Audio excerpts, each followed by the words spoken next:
Bonjour à tous, alors voilà une parcelle. Alors c'est une culture associée. Alors là franchement c'est quelque chose d'extraordinaire, hein. Vous avez ici les oignons, ils sont ici, l'échalote, les carottes, hein. Il y a deux rangs de carottes, un rang d'échalotes, un rang d'oignons et deux rangs de radis que l'on voit plus loin. Alors pourquoi ça? Parce qu'en fait on travaille moins pour gagner plus. En réalité c'est ça, hein. Parce qu'on va récolter donc tous ces beaux légumes, voilà, sur une parcelle qui en général, hein, on multiplie par deux ou trois en fait la récolte, hein, avec moins d'engrais, moins de semences, enfin non, les semences c'est à peu près la même chose, mais moins d'engrais, moins de temps, moins de surface. Donc les avantages, hein, eh bien donc moins d'argent dépensé, parce que évidemment vous avez besoin de moins d'engrais, moins de temps, moins de maladies, hein, à cause du fait que les plantes, eh bien, elles se protègent les unes des autres. Les radis, ils protègent les carottes au début parce que pour empêcher ils lèvent très vite. Les radis, hein, ça lève en une semaine. Ça protège la levée des carottes pour que la terre ne sèche pas. Ensuite, les oignons et les échalotes protègent les carottes de la mouche de la carotte, etc. Donc vous voyez, c'est quelque chose qui marche très bien, hein. C'est que des avantages en fait. Vous avez que du bonheur. Alors pourquoi ça marche bien? Regardez les radis. Les radis sont superbes. Alors là, regardez, et ils sont pas creux. Ils sont magnifiques, hein, pour ceux qui connaissent les radis. Là, ils sont pas creux du tout. Alors là, j'en ai ramassé, vous voyez, j'en ai ramassé la moitié. Là, c'est impératif que je ramasse le reste parce que ça va étouffer les carottes, hein. Donc je vais faire des bottes de radis et je vais en donner autour de moi parce que j'en mange, mais enfin au bout d'un moment, vous savez, on se fatigue des radis, hein. Enfin, on se fatigue. Ils sont pas creux du tout, hein, c'est les radis de première saison. Pas fort, pas creux, extra. Calibré. Alors voilà, on cueille les radis, pardon. Ça marche super bien. Vous voyez, il n'y a presque pas de radis qui ne poussent pas. Il y en a qu'un là. Ça marche super. Alors, pourquoi ça marche si bien? C'est parce que tout est bien réglé en réalité, hein.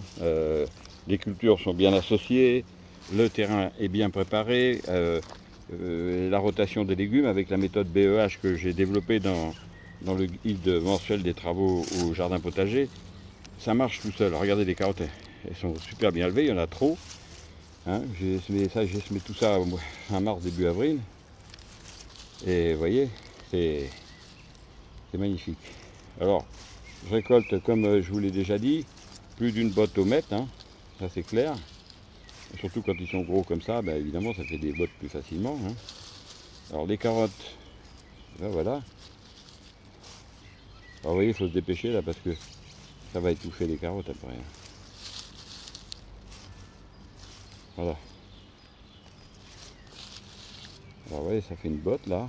Vous voyez, il n'y a pas un mètre, hein. Il y a 1, 2, 3, il y a 60 cm et j'ai une botte de carottes. Bon, alors comme ils sont un peu gros, on reste sur l'idée d'une botte au mètre. C'est à peu près de rendement avec la méthode BEH, hein. Une boîte au mètre sans perte. Voilà. Voilà l'avantage. Bon, alors la cueillette est terminée. J'ai cueilli 9 bottes là, vous voyez.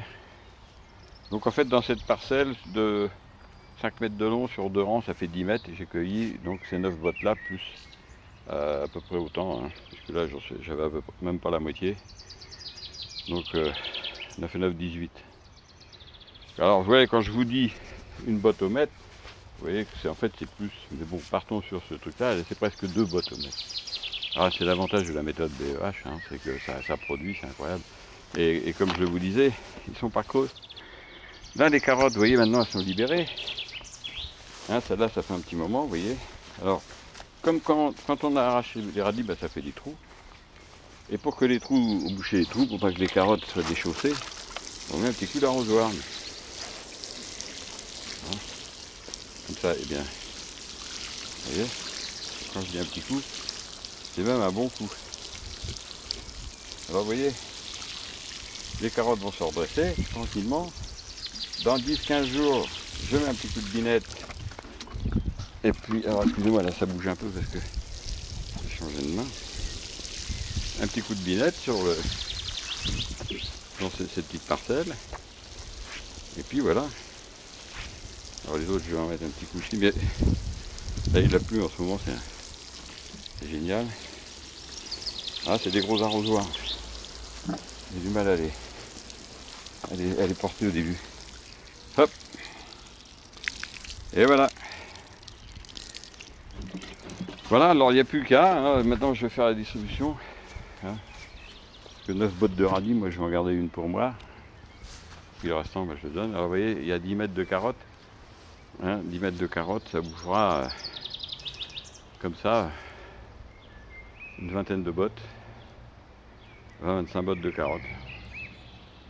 Donc, là, il y aura eu 15 bottes de radis, 25 bottes de carottes, de l'oignon, je ne sais pas combien il y en a, 1, 2, 3, 4, 5, 6, 7, 8, 9, 10. Il y a 50 oignons à peu près, et un peu moins de 40 échalotes, 40 pieds d'échalotes, qui donnent 7 ou 8 gousses. Donc c'est énorme. Alors il faut réunir tous les paramètres, hein, bonne association des plantes, bonne rotation des légumes, les engrais adaptés, hein, parce que sinon il faut mettre des engrais bio évidemment, hein, n'allez pas mettre de la chimie dans vos jardins, ça sert à rien. Vous voyez, regardez ces récoltes. Hein. Le bon choix des semences évidemment, le placement des légumes, hein, il faut connaître un peu aussi l'écartement nécessaire, et en plus ça vous assure une protection des maladies, des parasites. Et puis voilà, il faut connaître aussi la durée de croissance, hein, parce qu'il ne faut pas tout mélanger. Si vous mélangez des plantes ensemble qui durent longtemps, ça ira pas. Donc il y a une espèce de compréhension. D'ailleurs, je vais faire des tableaux là-dessus, je vais faire des petits trucs intéressants là-dessus. Alors, si vous voulez plus de renseignements et connaître tous ces trucs-là, bah, vous regardez dans le guide des travaux au jardin potager bio. Il y a tout, hein, il y a tout ce qu'il vous faut pour pouvoir vraiment réussir ça. Là, vous voyez, sur une parcelle comme ça, vous savez, il n'y a pas besoin d'avoir des grands jardins. Si vous concentrez comme ça, je vous ferai voir d'autres associations. Là, vous voyez, j'ai mis que de l'oignon à côté. Une parcelle, ma fille adore les oignons. Alors donc, on a fait plein d'oignons, mais je les ai serrés un peu, parce qu'il faut les serrer un peu, puis sinon ils viennent trop gros. Plus vous serrez, plus c'est petit. Si vous les faites plus larges, surtout avec la méthode BEH, non, c'est pas possible. Donc voilà, bah, je vous laisse et puis voilà, bah, je vous dis bon jardinage, amusez-vous bien parce que c'est que du bonheur le jardinage, hein, que du bonheur avant tout. Au revoir à tous.